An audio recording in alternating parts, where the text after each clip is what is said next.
You have seen the headlines, stories around the country about hospitals at limited capacity because of a lot of children dealing with serious respiratory illnesses in what's turned out to be an unusual cold and flu season. So what do you need to know?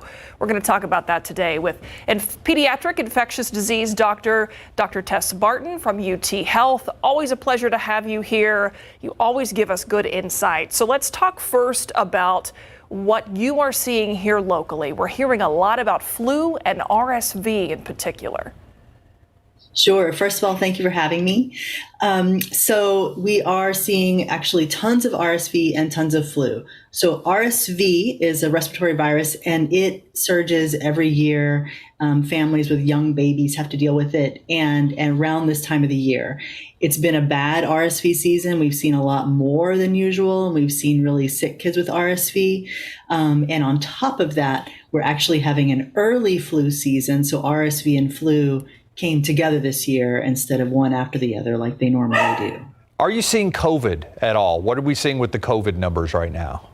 You know, COVID has been at a little bit of a lull where it's been kind of stable but relatively low. But in the past week or two, we're actually seeing more COVID. If you're a parent and you're sitting at home right now, what advice would you give them for when is a good time to take your child in to get seen? Whether it's to, what's the difference between setting up an appointment with your pediatrician and deciding I need to go to the emergency room? Sure. Well, so these viruses are very similar in that they cause, lots of respiratory secretions and coughing and fever and upper respiratory illness. Sometimes they can cause a lower respiratory illness, which can be a little bit like a pneumonia. So for parents, if your child is struggling to breathe, breathing fast, using lots of extra muscles, or the little nasal flaring, making a lot of noisy breathing, struggling to catch their breath, or can't even breathe well enough to latch onto the bottle, those are times when they really ought to go see their pediatrician or even go to the emergency room. A sign that you and I have talked about too in that struggle to breathe is looking at their ribs, right? Noticing kind of their bellies. What should parents be looking for in the real little ones when it comes to that? That's right. So babies, when they're struggling to breathe, they try to use all their muscles to get those lungs open. And so that even includes the muscles that are, in their neck, above their clavicles. It includes their right at the bottom of their ribs. You'll see them like their bellies will be going up and down. They'll be sucking in here, as they're trying to use every possible muscle to get their lungs moving. And those are warning signs for serious respiratory distress. What are you seeing are we seeing any lessening in the RSV or the flu numbers from weeks past? Because I know that this has been something that the healthcare community has been dealing with for months now. And we do track our viruses on a weekly basis. RSV has been pretty much holding steady, hanging around. We've had a little bit of a downtick of flu, which is hopeful and encouraging. But of course, as I mentioned, we're having a little bit of an uptick in COVID now. And why is this such an unusual season for cold and flu? Because we know that typically this time of year, we know to expect it, but we haven't really seen numbers like this where hospitals are, in some cases having to turn people away. Yeah.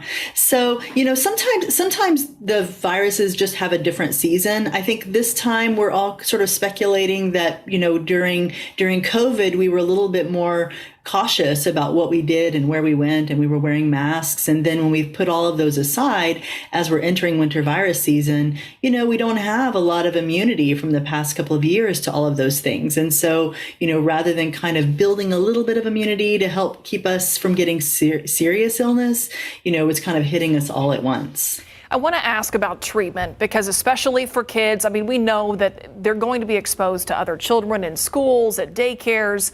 It's going to happen. Kids are going to get sick, and there's often not a lot you can do in terms of giving them something. So what can parents do to mitigate these symptoms that are often really similar for both flu and RSV?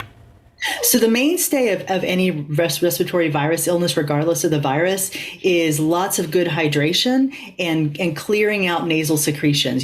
Getting that little blue rubber suction bulb and clearing things out, or rinsing out, spraying the nose to try to get a lot of that mucus out so that you can breathe better. There is an antiviral treatment for the flu. And so if you go to the doctor and get a test for the flu and it's positive, you can get treatment for the flu. And of course, we have prevention for flu and for COVID with vaccines. And so, it's be great just to prevent getting it in the first place as much as possible. When it comes to testing, I mean, you're talking about it. To me, the layman, you can correct me, feel free. But when we're talking about RSV and the flu and COVID, they all kind of have the similar symptoms, and they kind of sometimes present in the same way. If you have some of these, should you test for COVID? Yeah, I think it's a great idea. I wish we had home tests for RSV and for flu. That would be handy. But we do have home tests for COVID. And so that may be one way that you can kind of figure out a little bit what virus it is.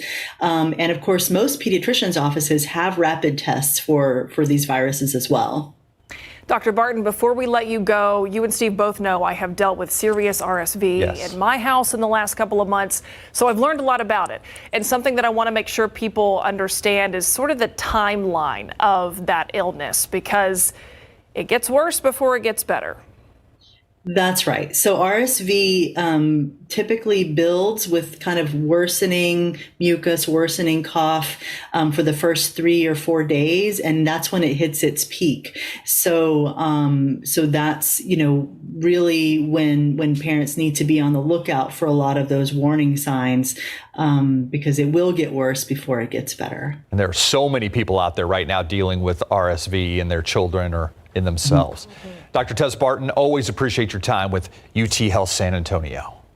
Keep up to date with all of San Antonio's top news, weather, and so much more by clicking the like and subscribe buttons below. And once again, thanks for watching KSAT.